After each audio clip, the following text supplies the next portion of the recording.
میرے بھائیوں، رمضان المبارک کا یہ بابرکت مہینہ اب آخری مراحل میں ہے۔ اس مہینے میں اللہ تبارک و تعالی اجر و ثواب نیکیوں کا بڑھا دیتا ہے۔ تو اب ہمارے پاس 2 دن ہیں یا 3 دن ہیں، تو ان میں ہم اگر پہلے کوئی کوتاہی ہو چکی ہو تو اب ان سے فائدہ اٹھائیں، زیادہ سے زیادہ نیکیاں کریں، اللہ کی راہ میں خرچ کرنے کا سوچیں، اور پھر نفلی عبادات کریں۔ فرائض تو کرنے ہی ہیں پورے، نفلی عبادات کا بھی اہتمام کریں اور کوشش کریں اللہ کو راضی کریں۔ رمضان المبارک کے بعد بندہ اگر اس کا حق ادا کر چکا ہو، روزوں کا، رمضان کا، تو ایسے ہو جاتا ہے جیسے اس کی ماں نے اسے اس دن جنا، یعنی گناہوں سے پاک ہو جاتا ہے، پھر ایک نئی زندگی کا آغاز کرتا ہے۔ اس لیے میرے بھائیوں، اس کا اہتمام فرمائیں۔ دیکھیں، نبی صلی اللہ علیہ وسلم آخری عشرے میں باقی دنوں کی نسبت زیادہ اہتمام فرماتے تھے۔ ان النبی صلی اللہ علیہ وسلم کان اذا دخل العشر، جب آخری عشرہ شروع ہوتا، احیا لیلہ، رات کو جاگتے، وایقظ اہلہ، اپنے گھر والوں کو بھی جگاتے، وشد مئذرہ، اور اپنا لنگوٹا کس لیتے۔ محاورہ ہے۔ تو کہنے کا مقصد یہ ہے کہ نبی صلی اللہ علیہ وسلم جن کے اگلے پچھلے گناہ معاف، ان کا یہ حال تھا۔ دراصل آپ ہمارے لیے نمونہ ہیں، اس وجہ سے اللہ کے نبی ایسا فرماتے تھے، ایسا کرتے تھے، تاکہ ہمارے سامنے آپ کا نمونہ آئے اور ہم بھی ویسے کرنے والے بن جائیں۔ میرے بھائیوں، رات کو جاگنے کا مقصد جاگنا نہیں ہے، یہ سمجھ لیں۔ جاگنے کا مقصد یہ نہیں ہے کہ آپ جاگنے کی رات ہے اور جاگتے رہیں، فٹ بال بھی کھیلیں اور دوسرے کام بھی کرتے رہیں۔ جاگنے کا مقصد صرف جاگنا نہیں ہے، اللہ کی عبادت کرنا مقصود ہے۔ جاگنا جو ہے وہ اللہ کی عبادت کے لیے ہونا چاہیے۔ تو نبی کریم صلی اللہ علیہ وسلم اپنے گھر والوں کو بھی جاگنے کا کہتے اور ان کو بھی جگا کے رکھتے، اور فرمایا کہ جتنی محنت آخری عشرے میں کرتے، ما لا یجتہد فی غیرہا، اس کے علاوہ اتنی محنت نہیں کرتے۔ اور آپ صلی اللہ علیہ وسلم ہر سال آخری عشرے میں اعتکاف بیٹھتے، اور جس سال آپ اس دنیا سے تشریف لے گئے تو آپ 20 دن آپ نے اعتکاف کیا، 20 دن کا اعتکاف کیا۔ لہذا ہمیں چاہیے کہ چلیں، اعتکاف والے کو تو موقع مل جاتا ہے کہ اور ان کا کوئی کام نہیں ہوتا تو زیادہ سے زیادہ وہ قرآن کی تلاوت اور نفل اور دوسرے معاملات کر لیتے ہیں۔ باقی دوستوں کو چاہیے کہ اس آخری عشرے کے جو دن باقی رہ گئے ہیں، اس میں زیادہ سے زیادہ محنت کریں، دنیاوی کاموں سے بے نیاز ہو کر اللہ کا ذکر کریں، اپنی زبان کو اللہ کے ذکر سے تر رکھیں، قرآن کی تلاوت کریں، اللہ کی راہ میں خرچ کریں۔ اس کے علاوہ جو بھی نیکی کے کام ہیں وہ کریں، پھر استغفار سب سے زیادہ کریں تاکہ آپ کو اللہ آپ کے گناہوں کو معاف فرما دے۔ زیادہ سے زیادہ استغفار کریں، توبہ کریں، یاد کریں کہ آپ کے کون کون سے بڑے ایسے گناہ ہوئے ہیں جو نادانی میں کر چکے ہیں، ان کو یاد کر کے اللہ سے توبہ کریں، تاکہ آپ ایسے ہو جائیں جیسے پہلے دن کا بچہ گناہوں سے پاک ہوتا ہے۔ لہذا اعتکاف والوں کو بھی چاہیے، وہ فرائض تو صاف ظاہر ہے مسجد میں ہوتے ہیں، ادا ہو جاتے ہیں، لیکن نوافل کا اہتمام کریں۔ یہ نہ سمجھیں کہ یہ اچھا موقع مل گیا آرام کا، سونے کا، نہیں، زیادہ سے زیادہ وہ بھی نوافل کا اہتمام کریں تاکہ اللہ راضی ہو جائے۔ کیونکہ ایک روایت میں نبی صلی اللہ علیہ وسلم ارشاد فرماتے ہیں وَمَا يَزَالُ عَبْدِي يَتَقَرَّبُ إِلَيَّ بِالنَّوَافِلِ، جب میرا بندہ نفل پڑھ کر میرا قرب حاصل کرتا ہے حتیٰ احبہ، میں اس سے محبت کرنے لگ جاتا ہوں۔ اللہ فرما رہا میں اس سے محبت کرنے لگتا ہوں۔ فَإِذَا أَحْبَبْتُهُ، اور جب میں اس سے محبت کرتا ہوں، كُنْتُ سَمْعَهُ الَّذِي يَسْمَعُ بِهِ، میں اس کا کان بن جاتا ہوں جس سے وہ سنتا ہے۔ کیا مطلب؟ یعنی اس کے کان کو توفیق دیتا ہوں کہ وہ گانے نہیں سنتا، وہ غیبت نہیں سنتا، وہ غلط باتیں نہیں سنتا، بےہودگی نہیں کرتا، اور وَبَصَرَهُ الَّذِي يُبْصِرُ بِهَا، اس کی آنکھ بن جاتا ہوں جس سے وہ دیکھتا ہے، یعنی اس کی آنکھ کو توفیق دیتا ہوں کہ وہ غلط نگاہ کسی کی طرف نہیں کرتا، اور وَيَدَهُ الَّتِي يَبْطِشُ بِهَا، اس کا ہاتھ بن جاتا ہوں جس سے وہ پکڑتا ہے، یعنی اپنے ہاتھ سے کسی پر زیادتی نہیں کرتا۔ وَرِجْلَهُ الَّذِي يَمْشِي بِهَا، اور اس کی ٹانگ بن جاتا ہوں، پاؤں بن جاتا ہوں جس سے وہ چلتا ہے اور غلط طرف چل کر نہیں جاتا۔ وَإِذَا سَأَلَنِي لَآتَيْتُ، جب بھی مجھ سے مانگتا ہے میں اسے دیتا ہوں، جو مانگتا ہے جو اس کے حق میں بہتر ہوتا ہے میں اسے دیتا ہوں۔ وَلَئِنِ اسْتَعَاذَنِي لَأُعِيذَنَّهُ، اگر وہ مجھ سے پناہ مانگتا ہے کسی بھی چیز کی تو میں اسے پناہ بھی دیتا ہوں۔ تو میرے بھائیو، یہ بہت بڑی بات ہے کہ ہم نوافل ادا کریں۔ دیکھیں، فرضوں میں جو کمی رہ جائے گی، صاف ظاہر ہے نمبر لگتے ہیں، 10 میں سے 10 بھی ملتے ہیں، لیکن دل کی کیفیت کو اللہ جانتا ہے، اس کے مطابق 8 بھی ملتے ہیں، 6 بھی ملتے ہیں۔ میں نماز کی بات کر رہا ہوں، اور 4 بھی ملتے ہیں 10 میں سے۔ تو اگر کم نمبر لگے ہوں گے اور پھر قیامت کے دن جب وزن کیا جا رہا ہوگا تو اللہ فرمائے گا، جب پلڑا اونچا ہوگا پوچھا جائے گا، پوچھے گا اللہ اس میرے بندے کے کوئی نوافل بھی ہیں؟ تو کہا جائے گا جی، وہ نوافل ڈالیں گے پلڑا نیچے ہو جائے۔ تو یہ بڑی فائدے کی چیز، یہ نہ سمجھیں کہ یہ زائد ہے، اگر نہ بھی کریں تو کون سا گناہ ہے۔ ٹھیک ہے، گناہ کوئی نہیں، لیکن اس کا فائدہ بہت، اس کا فائدہ بہت، اس لیے میرے بھائیوں اس کا اہتمام کریں۔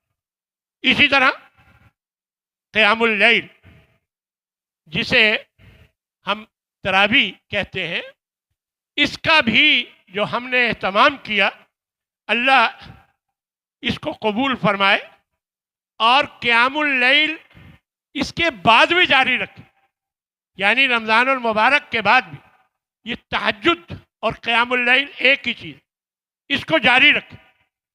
یاد رکھیں، ایک روایت میں نبی صلی اللہ علیہ وسلم ارشاد فرماتے ہیں اِنَّهُ مَنْ قَامَ مَعَ الْإِمَامِ، جو امام کے ساتھ قیام کرتا ہے، جو امام کے ساتھ قیام کرتا ہے، حتیٰ ينصرف، مکمل قیام کر کے وہ واپس جاتا ہے، کتب لہ قیام لیلہ، اس پوری رات کا قیام کا ثواب اس کے لیے لکھ دیا جاتا ہے۔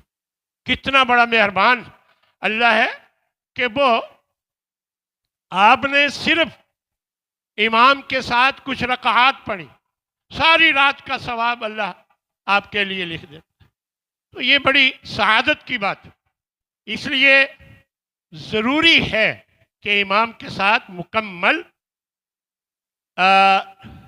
وتر سمیت یہ جو قیام اللیل ہے وہ کر کے جائیں، تاکہ پوری رات کا قیام کا ثواب مل جائے۔ اگر صبح کو آپ نہ بھی اٹھ سکیں تو جب آپ کو پوری رات کے قیام کا ثواب مل گیا تو آپ کو کس چیز کی پرواہ ہے۔ اس لیے کوشش کریں کہ قیام اللیل رمضان المبارک کے بعد بھی جاری رکھیں۔ اسی طرح ان آخری دنوں میں جو آخری عشرہ ہے، ان کی طاق راتوں میں شب قدر، لیلۃ القدر کی بھی تلاش کریں، اہتمام کریں۔ اللہ تبارک و تعالی نے اس رات کی بڑی برکت رکھی ہے، یہ بڑی قدر والی رات ہے، اور اس میں فیصلے ہوتے ہیں پورے سال کے فیصلے ہوتے ہیں۔ اللہ اپنے فرشتوں کو زمین میں بھیجتا ہے، روح الامین حضرت جبریل کو بھی۔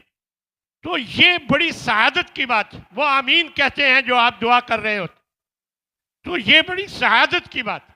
اس لیے اس سے پورا فائدہ اٹھا اور کوشش کریں کہ شب قدر کی تلاش کریں، اور رات کو جتنا ہو سکے جاگیں، قرآن کی تلاوت کریں، اللہ سے استغفار کریں، دعائیں کریں۔ انشاءاللہ اللہ آپ کو ان دعاؤں کے نتیجے میں آپ کے گناہوں کو معاف فرمائے گا، اور اللہ آپ کے درجات بلند فرمائے گا۔ دیکھیں، شب قدر طاق راتوں میں اللہ کے نبی ایک روایت میں صلی اللہ علیہ وسلم فرماتے ہیں کہ مجھے بتایا گیا کہ کون سی رات شب قدر، لیکن پھر مجھے بھلا دیا گیا، اللہ کی حکمت۔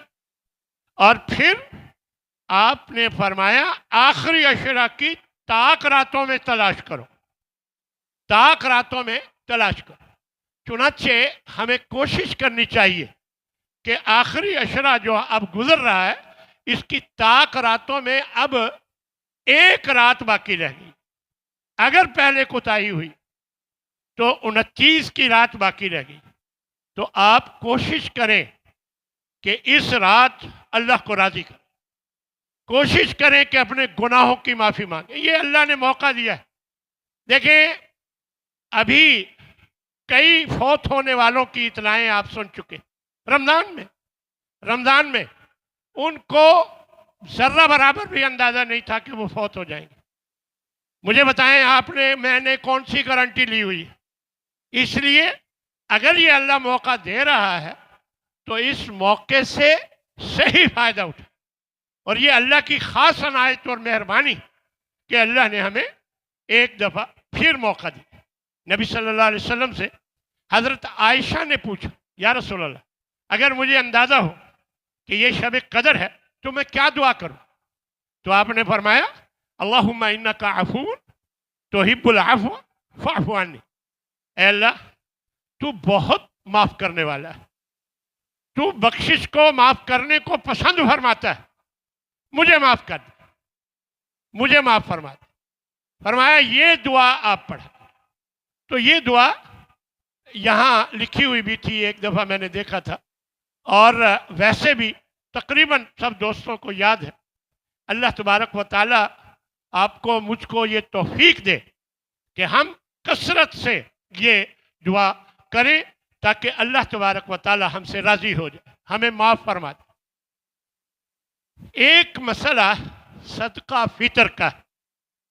حضرت ابن عمر رضی اللہ تعالی عنہ ارشاد فرماتے ہیں کہ نبی صلی اللہ علیہ وسلم نے فطر کا صدقہ یہ فرض کیا ہے، 1 صاع کھجور کا، 1 صاع یا 1 صاع جو کا، اور یا گندم کا، جو بھی میسر ہو۔ فرمایا علی العبد والحر، چاہے غلام ہے چاہے آزاد ہے، الذکر والانثى، چاہے مرد ہے چاہے عورت، والصغیر والکبیر، چھوٹا ہے یا بڑا، سب کی طرف سے فی کس 1 صاع تقریباً 2.5 کلو بنتا ہے۔ یہ کوئی بھی اناج، اصل طریقہ اناج دینا ہے، لیکن علماء نے سہولت کے لیے کہہ دیا ہے۔ بعض علماء نہیں مانتے، وہ کہتے ہیں نہیں، جب اللہ کے نبی کے دور میں بھی اشرفیاں ہوتی تھیں، دینار ہوتے تھے، تو کوئی بھی دینار یا اشرفیاں نہیں دیتا تھا، یہ گندم یا جو بھی غلہ ہوتا تھا وہی اناج دیا جاتا تھا۔ تو لہذا اب بھی ایسے ہونا چاہیے. لیکن بہت سے علماء نے یہ اجازت دی ہے کہ یہ آپ پیسوں کی صورت میں بھی اس کا حساب بنا کر دے سکتے. تو تقریباً 350 روپیہ فی کس اندازاً بنتا ہے، کیونکہ بعض لوگوں نے 250 کہا ہوا ہے. میرا خیال ہے کہ ہر گھر میں چاول بھی بنتے ہیں، گندم کا اور ریٹ ہے، چاول کا اور ریٹ ہے، اور اسی طرح کھجوروں کا بھی استعمال ہوتا ہے، کشمش کا بھی استعمال ہوتا ہے. لہذا آپ تھوڑا سا اگر زیادہ صدقہ ہے زیادہ دے دیں گے تو کون سا فرق پڑ جائے گا، سال میں ایک دفعہ دینا. لہذا کوشش کریں کہ آپ یہ صدقہ فطر کا جو اصل ٹائم ہے، جیسے ہی سورج غروب ہوتا ہے، چاند نظر آتا ہے شوال کا، تو اس وقت سے شروع کر کے عید سے پہلے پہلے تک اس کا وقت ہے، جو اصل وقت نبی صلی اللہ علیہ وسلم نے بتایا ہوا ہے سنت طریقہ. لیکن صحابہ سے یہ مروی ہے کہ وہ 2-3 دن پہلے بھی دے دیا کرتے تھے، تاکہ ہر ایک کو پتہ چل جائے مجھے میرے پاس عید کے لیے کیا کچھ ہے. تو اس لیے 2-3 دن پہلے بھی دیا جا سکتا ہے. تو نبی کریم صلی اللہ علیہ وسلم امر بہا ان تؤدى قبل خروج الناس الى الصلاة، آپ نے حکم دیا کہ عید کے نماز کے لیے نکلنے سے پہلے پہلے ادا کر دیا جائے. تو یہ ایک روایت میں آپ صلی اللہ علیہ وسلم فرماتے ہیں طہرۃ للصائم، یہ روزے دار سے کوئی چھوٹی موٹی غلطی ہو تو اللہ اس کی وجہ سے اس کو دھو دیتا ہے. من اللغو والرفث، یہ جو کوئی بعض اوقات انسان ہے غلطیاں ہو جاتی ہیں تو اللہ اس کی وجہ سے، یہ جو صدقہ فطر کی وجہ سے اس کو غلطیاں اس کی معاف کر دیتا ہے، دھو دیتا ہے. وَالتُّومَةٌ لِلْمَسَاكِينَ، اور غریب لوگوں کے لیے کھانے کا بندوبست ہو جاتا ہے. یہ نبی صلی اللہ علیہ وسلم نے فرمایا کہ من اداہ قبل الصلاۃ، جو عید کی نماز سے پہلے دے گا وہی اصل صدقہ فطر. ومن اداہ بعد الصلاۃ، جو بعد کے نماز کے بعد دے گا فہی صدقۃ من الصدق، وہ عام صدقہ ہے، اجر اس کا بھی ملے گا، لیکن صدقہ فطر کا جو اجر ہے وہ نہیں ملے گا. اس لیے اہتمام کریں، اللہ تبارک و تعالی سے دعا کریں کہ اللہ آپ کو یہ توفیق دے کہ ویسے بھی صدقہ زیادہ کریں. صدقہ دینے سے مال کم نہیں ہوتا، یہ مہینہ اللہ بڑھا چڑھا کر اجر دیتا ہے. لہذا اب 1-2 دن جو رہ گئے ہیں اس میں زیادہ سے زیادہ اللہ کی راہ میں خرچ کریں. پھر یہ صدقہ فطر، تو اس کا تو خاص اہتمام کریں کہ اللہ تبارک و تعالی آپ سے راضی ہو جائے، اور آپ کی کوئی لغزشیں ہوں رمضان المبارک کے حوالے سے، روزوں کے حوالے سے، وہ اللہ دور فرما دے. اس لیے ایک بات اور کہ استغفار زیادہ سے زیادہ کریں، استغفار زیادہ سے زیادہ کریں. فرمایا وَمَنْ يَعْمَلْ سُوءًا، جو بھی کوئی برا کام کرتا ہے، أَوْ يَظْلِمْ نَفْسَهُ، یا پھر اپنے آپ پر ظلم کرتا ہے کوئی غلطی کر کے، ثُمَّ يَسْتَغْفِرِ اللَّهُ، پھر اللہ سے بخشش مانگ لیتا ہے، تو يَجِزِ اللَّهَ غَفُورًا رَحِيمًا، اللہ بڑا غفور الرحیم، بخشنے والا مہربان. تو انسان کمزور ہے، اس سے غلطیاں کوتاہیاں ہو جاتی ہیں، اس لیے کوشش کریں کہ غلطیوں سے بچیں. لیکن پھر بھی انسان کمزور ہے، جیسے میں نے عرض کیا، غلطیاں ہو جاتی ہیں. جب غلطی ہو جائے فوراً اللہ کی طرف رجوع کریں، اللہ سے معافی مانگیں، اور کوشش کریں کہ اللہ کو راضی کر کے اٹھیں، اللہ کو راضی کر کے اٹھیں. جب اللہ راضی ہو جائے گا تو میں سمجھتا ہوں یہ بہت بڑی سعادت کی بات ہے کہ آپ سے اللہ راضی ہوگا. جس سے اللہ راضی ہوتا ہے اس کے سارے معاملات اللہ ٹھیک کر دیتا ہے. اس کے سارے گھر کے معاملات، اس کے کھانے پینے کے، اس کے باقی دینی دنیاوی رشتے ناتوں کے معاملات اللہ سارے ٹھیک کر دے. صرف استغفار کثرت سے کریں. استغفار کریں گے اللہ رزق بھی دے گا. استغفار کریں گے اللہ بیماریوں سے بھی نجات دے گا. استغفار کریں گے آپ کے بچوں کے رشتے بھی اچھے ہو جائیں گے. استغفار کریں گے آپ کے معاملات سب اللہ ٹھیک کر دے. استغفار کو اپنائیں، اور خاص طور پر ان دنوں میں، کیونکہ اللہ فرماتا ہے قُلْ يَا عِبَادِيَ الَّذِينَ أَسْرَفُوا عَلَىٰ أَنفُسِهِمْ، اے میرے نبی ان لوگوں کو کہہ دیجئے، بتا دیجئے کہ وہ لوگ جنہوں نے اپنے آپ پر زیادتی کر لی، لا تقنطوا من رحمت اللہ، اللہ کی رحمت سے نا امید نہ ہو. اللہ بڑا مہربان، لہذا اللہ کی رحمت سے نا امید نہ ہو. ہمیشہ اللہ سے اچھی امید رکھو. تو یہ میرے بھائیوں میری یہ درخواست ہے، آپ کو مشورہ ہے کہ استغفار کو اپنی عادت بنائیں. اٹھتے بیٹھتے استغفر اللہ.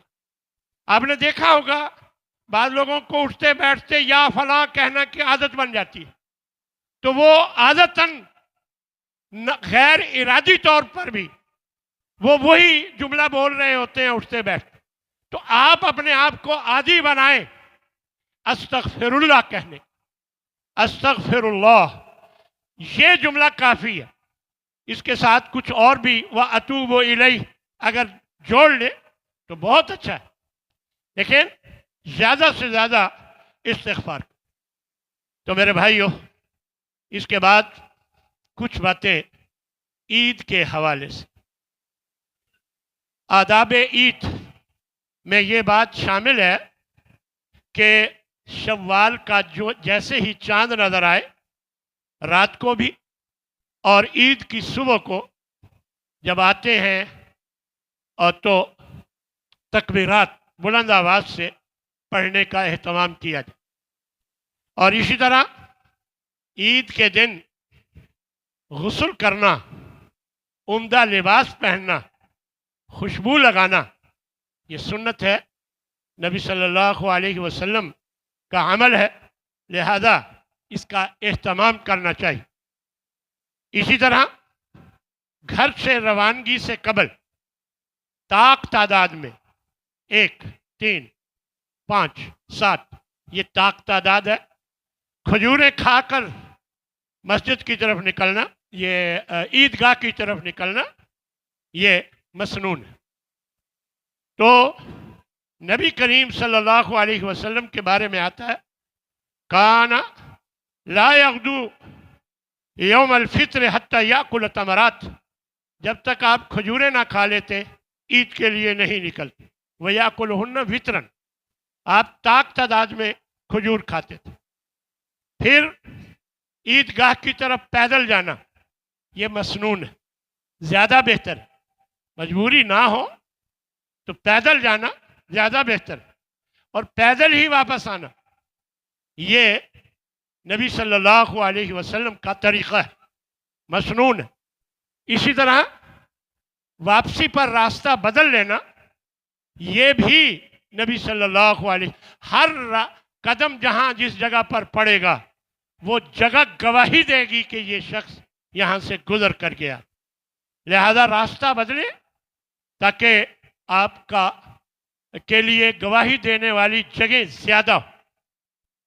اسی طرح آپ صلی اللہ علیہ وسلم نے عورتوں کو عیدگاہ میں جانے کا حکم دیا کہ آؤ، نماز نہیں بھی پڑھنی پھر بھی آؤ، ایک کونے میں بیٹھی رہو، جب نماز کے بعد دعا کی جائے تو اس دعا میں تم بھی شریک ہو جائے. یعنی خواتین سے کہا گیا، اس وقت غربت تھی، کپڑا عام فراوانی نہیں تھی، تو یہ کہا گیا کہ جس کے پاس اوپر کی بڑی چادر نہ ہو، تو آپ نے فرمایا ایک خاتون دو خاتون ایک چادر میں لپٹ کر جا سکتے، کوشش کریں، یعنی اہتمام کرنے کا کہا کہ خواتین بھی عیدگاہ کی طرف ہیں۔ پھر نماز عید عیدگاہ میں پڑھنا افضل ہے، عیدگاہ میں ہی پڑھنا افضل ہے۔ عیدگاہ سے مراد کوئی بھی گراؤنڈ، کھلی جگہ، وہاں پڑھنا افضل ہے۔ اگر مجبوری ہو، مجبوری کے حالت میں ہم بھی ایسے ہی کرتے ہیں۔ ہماری عیدگاہ ادھر بنی ہوئی ہے جو یہ کمپلیکس، سپورٹس کمپلیکس، تو اس میں ہوتی ہے جب بارش کا اندیشہ ہو تو پھر ہم یہاں مجبوراً مسجد میں کرتے، تو یہی نبی صلی اللہ علیہ وسلم کا طریقہ تھا۔ اور تکبیرات، اللہ اکبر، اللہ اکبر، اللہ اکبر، لا الہ الا اللہ، واللہ اکبر وللہ الحمد، یہ اور اس کے علاوہ جو بھی تکبیرات ہیں ان کو کثرت سے پڑھنا چاہیے چاند نظر آنے کے بعد، یعنی عیدگاہ جاتے ہوئے خاص طور پر اونچی آواز، بلند آواز، مردوں کے لیے، عورتوں کے لیے بلند آواز میں نہیں۔ اسی طرح عید سے پہلے کوئی نفل نہیں، نہ بعد میں کوئی نفل، عید سے پہلے کوئی نفل نہیں اور نہ ہی بعد میں۔ حضرت ابن عباس رضی اللہ تعالیٰ عنہ سے روایت کہ خرج یوم الفطر فصلی رکعت، آپ عید الفطر کے دن نکلے عیدگاہ کی طرف، آپ نے 2 رکعات نماز پڑھائیں، لم یصلی قبلہا ولا بعدہا، مسلم کی روایت، بخاری مسلم دونوں، کہ نہ اس سے پہلے کوئی نماز پڑھی نہ بعد میں، بس 2 رکعات آپ نے پڑھائیں اور آگے۔ اسی طرح نماز عید سے پہلے نہ اذان ہے نہ اقامت، نہ اذان اور نہ اقامت، یہ بھی مشروع نہیں۔ اللہ اکبر۔ کوشش کریں کہ جو ایک عبادت کی روٹین بن گئی ہے، جو خرچ کرنے کی ایک روٹین بن گئی ہے، اس کو رمضان کے بعد بھی جاری رکھیں، کیونکہ ایک حدیث میں نبی صلی اللہ علیہ وسلم ارشاد فرماتے ہیں، کان احب الدین الی، اللہ کو وہ دین سب سے زیادہ پسند ہے، دین کا کام، ما داوم علیہ، جس پر ہمیشگی اختیار کی جائے، جس پر ہمیشگی اختیار کی جائے، اللہ کو وہ بہت پسند ہے۔ یہ دعا کرتے رہنا چاہیے، اللہ کے نبی کی بتائی ہوئی یہ دعا ہے، اسے کرتے رہنا چاہیے، آپ اسے یاد کریں، ہمیشہ پڑھیں، ربنا لا تزغ قلوبنا بعد اذ ہدیتنا، اے ہمارے رب ہمارے دلوں کو ٹیڑھا نہ کرنا اس کے بعد کہ تو نے انہیں ہدایت دی۔ رمضان ہے، دل نرم ہوئے ہیں، اللہ کی طرف مائل ہیں، ہدایت پر آئے ہوئے ہیں، نماز نہیں پڑھتے تھے اب پڑھ رہے ہیں۔ اب آپ جب یہ دعا کریں گے کہ بعد اذ ہدیتنا، اے اللہ تو نے ہمیں اس رمضان میں ہدایت دے دی، اب اس کے بعد ہمارے دلوں کو ٹیڑھا نہ کرنا، بعد اذ وہب لنا من لدنک رحمہ، اور ہمیں اپنی طرف سے ہم پر مہربانیاں فرما۔ یہ دعا اللہ نے قرآن میں بتائی، انک انت الوہاب، سورہ آل عمران، اور تو ہی سب کچھ دینے والا ہے۔ پھر یہ دعا ساتھ ملائیں، یا مقلب القلوب، اے دلوں کو پھیرنے والے، ثبت قلبی علی دینک، میرے دل کو اپنے دین پر ثابت قدم رکھ۔ یہ دعا آپ ہمیشہ کرتے رہیں، نمازوں کی پابندی جاری رکھیں۔ اگر اللہ نے آپ کو اس رمضان کی برکت سے پکا نمازی بنا دیا ہے تو اس برکت سے آپ پابندی جاری رکھیں۔ یاد رکھیں، اول ما یحاسب بہ العبد الصلاۃ، سب سے پہلا جو حساب و کتاب ہوگا وہ نماز کا ہوگا۔ جو نماز میں کامیاب تو باقی چیزیں بعد میں پوچھی جائیں گی، جو نماز میں ناکام تو باقی چیزیں کوئی نہیں پوچھے۔ تو اس لیے اپنی نماز کو باقاعدہ بنائیں، اور نماز سنت کے مطابق پڑھے۔ میرے بھائیوں، یہ بڑی اہم بات ہے۔ اللہ نے اپنے نبی کو ہمارے لیے نمونہ بنایا ہے اور ہمارے ذمے لگایا ہے کہ آپ کا ہر کام نبی کے مطابق ہونا چاہیے۔ خوشی، غمی، نماز، کھانا پینا، سب کچھ نبی صلی اللہ علیہ وسلم کے طریقے کے مطابق ہونا چاہیے۔ تو میرے بھائیو، کوشش کریں کہ اپنی نماز کو سنت کے مطابق بنائیں۔ بہت سے بزرگ ہیں، وہ نماز بڑی باقاعدگی سے پڑھتے ہیں، لیکن ایک روٹین بنی ہوئی ہے کہ ہاتھ یہاں باندھنے ہیں تو وہیں باندھتے ہیں، اور سورہ فاتحہ نہیں پڑھنی تو نہیں پڑھتے ہیں۔ ایک روٹین بنی ہوئی۔ میرے بھائیوں، آپ خود تلاش کریں، حدیثیں کھول کر خود پڑھیں کہ نبی صلی اللہ علیہ وسلم کی نماز کون سی تھی۔ ہمارے والی جو ہم پڑھتے ہیں اس کو نہ دیکھیں، آپ خود تحقیق کر کے تلاش کر کے نبی صلی اللہ علیہ وسلم والی نماز پڑھنے کی کوشش کریں۔ اور آخری بات کہ شوال کے 6 روزے یہ رکھنا بھی مسنون ہے۔ آپ صلی اللہ علیہ وسلم فرماتے ہیں، من صام رمضان، جو رمضان المبارک کے روزے رکھے، ثم اتبعہ 6، پھر اس کے بعد پیچھے 6 روزے اور بھی رکھے، من شوال کان کصیام الدہر، تو یہ پورے سال کے روزوں کا ثواب مل جائے گا۔ ہر سال کرے گا تو پوری زندگی کے روزوں کا ثواب مل جائے گا۔ اس لیے اس کا بھی اہتمام کریں جو یہ کر سکتا ہو۔ اللہ ہم سب کا حامی و ناصر ہو، اور اللہ تبارک و تعالی ہمیں توفیق بھی دے۔ اللہ سے توفیق بھی مانگا کریں، اللہ کی توفیق کے بغیر ہم کچھ نہیں کر سکتے، لہذا اللہ سے ہمیشہ توفیق بھی مانگتے رہا کریں۔ اللہ ہمارا حامی و ناصر ہو۔ وآخر دعوانا ان الحمد للہ رب العالمین۔